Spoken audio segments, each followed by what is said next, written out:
Hey everybody, happy sewing. You are in my happy place, my quilting room in my basement. One of two rooms I have in my basement full of my treasures. Today I want to share with you, and if you're a member of Crazy Quilters, you're going to see this in duplicate, but I'm going to share with you what I'm working on.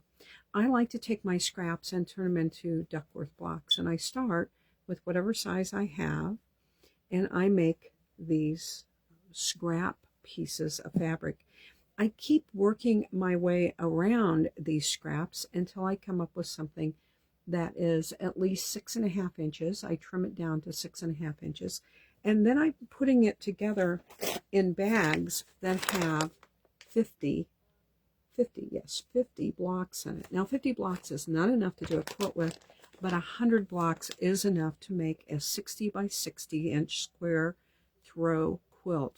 And it just that 50 fits in this bag very nicely. These bags came, something Becky found, probably dumpster diving. I don't know. She was cleaning some apartment, found them. At any rate, so I now have 3 bags of these. And the goal is to make these. And when I need a quick quilt, I would have the blocks made. I just have to seam them up together.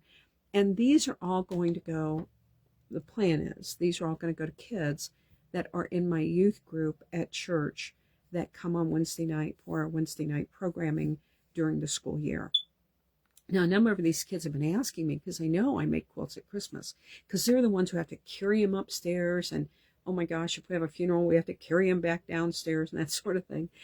They load up the pillows when we take them to the VFW drive, that sort of thing, the pillows and pillowcases. So these are the kids that I work with behind the scenes to help do some of the heavy lifting with quilting. But they're constantly asking me, Pat, will you make me a quilt? Pat, I'd love to have a quilt.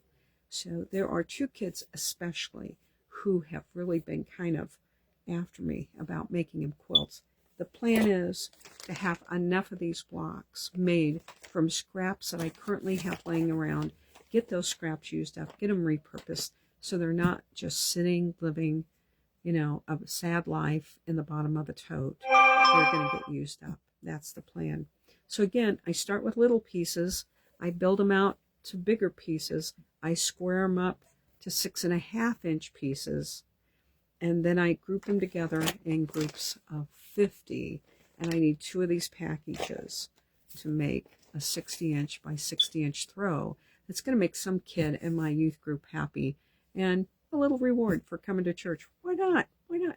These are kids typically that don't go to church at our church with their family on Sundays. They're kids that are in our community. You may know them. They go to school. They know each other from school, that sort of thing. And they're all nice kids. Some of them need a little more encouragement than others. But I love doing it. I love making them. And that's my plan.